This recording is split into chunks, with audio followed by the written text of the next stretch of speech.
So good day mga ka-earner.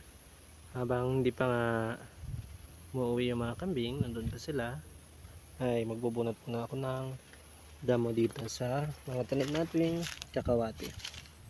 So bakit nga ba natin kailangan tanggalin itong mga damo na ito? Of course, para hindi siya maagawan ng nutrients at makatubo ng maayos yung ating kakawati. So akala ko nga ay hindi na mabubuhay ito. Then mabuti naman at nakasurvive. Late ko nang tinanim ito mga ka-earner. Nung tinanim ko siya ay ano na,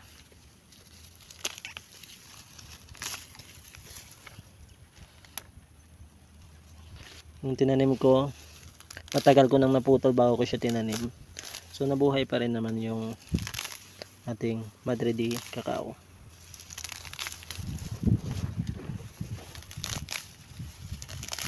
And then after ko tong bunutan ay gagawin naman, didiligan ko. And meron pa doon. So update ko na lang kayo mamaya. So as you can see mga ka-earner, yung lupa dito ay sobrang tigas. So kapag hindi natin to gaganituhin, kailangan durugin natin, tapos lalagyan natin ng pataba. So para pumasok yung tubig sa loob at magkaroon din ng soil aeration.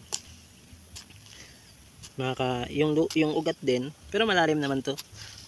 So ang pinaka purpose ko na lang dito ay yun na nga, mas ma-absorb yung tubig at yung ilalagay nating pataba.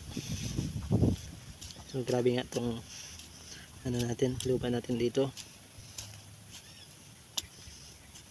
Ang challenge natin sa pagtatanim, yung quality ng lupa dito ay lupa ng bundok. So hindi siya masyadong maganda. Pero kapag laging natin ganito tapos lalagyan ng pataba, ay mabubuhay naman yung tanim. Kailangan lang talagang alagaan. Pero itong Madre de Cacao mga ka-earner ay hindi nyo na ito masyadong kailangan na, hindi siya sensitive. Pero syempre gusto ko naman na mas mabilis yung paglaki niya, pagdami ng dahon, at para sigurado na rin na mabubuhay, ay aalagaan na rin natin habang nagbabantay tayo sa kambing, naghihintay na umuwi sila. Ay ito na, double purpose.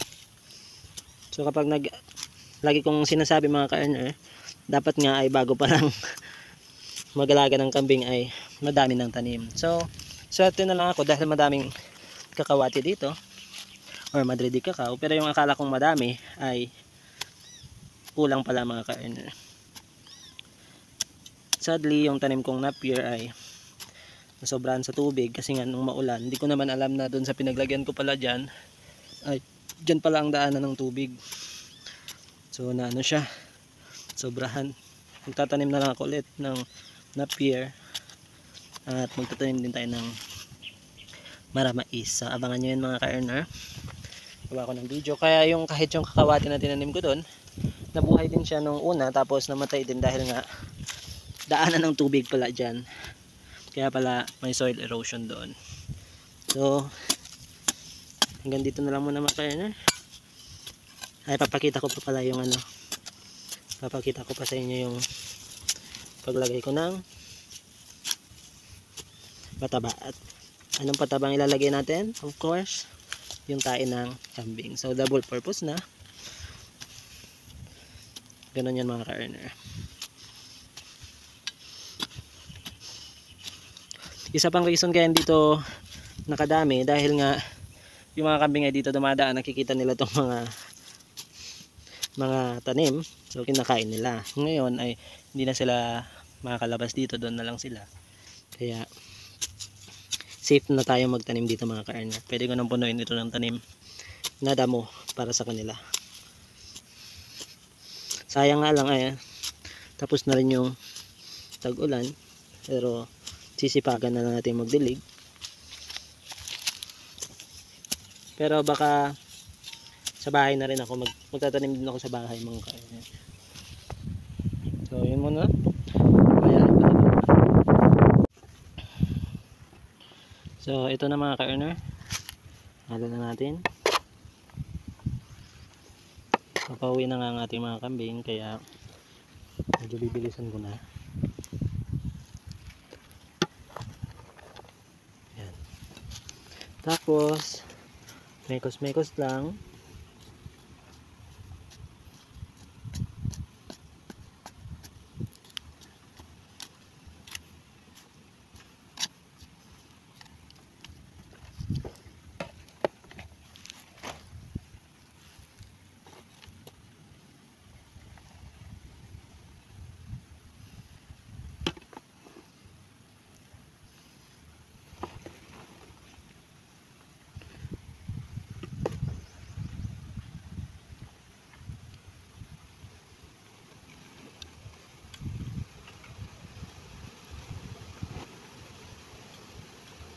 Ganyan, bago natin didiligan.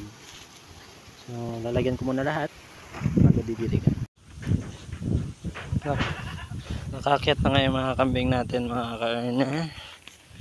So ngayon ay kukuha tayo ng tubig pandilig. So unti-unti na nauubos ng tubig dito dahil wala nang ulan. Pag wala na to ay kailangan ko na magdala ng tubig na pandilig, pero yung inumin nila talaga nagdadala ako kasi nga hindi naman malinis ito mga ka-earner dahil medyo na-stuck na yung tubig compared last time nung flowing siya dahil tuloy-tuloy yung ulan. Pero kahit na ganun, ayaw ko talagang umiinom sila dito dahil hindi natin alam, tumubo na rin yung kakawati natin dito mga ka-earner. Hindi natin alam kung ano yung mga nandoon na nasa tubig, yung mga bakterya. Kaya let's go magdilig.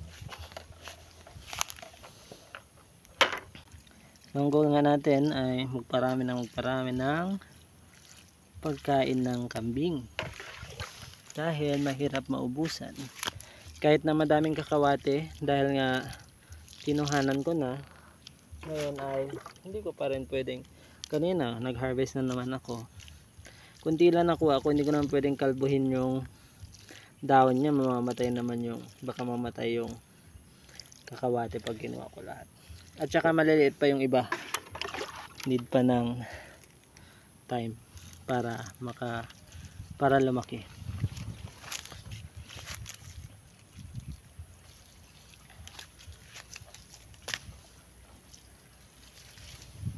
So ang pagtatanim pala ng Madre de Cacao, pwedeng pahiga, pwedeng patayo.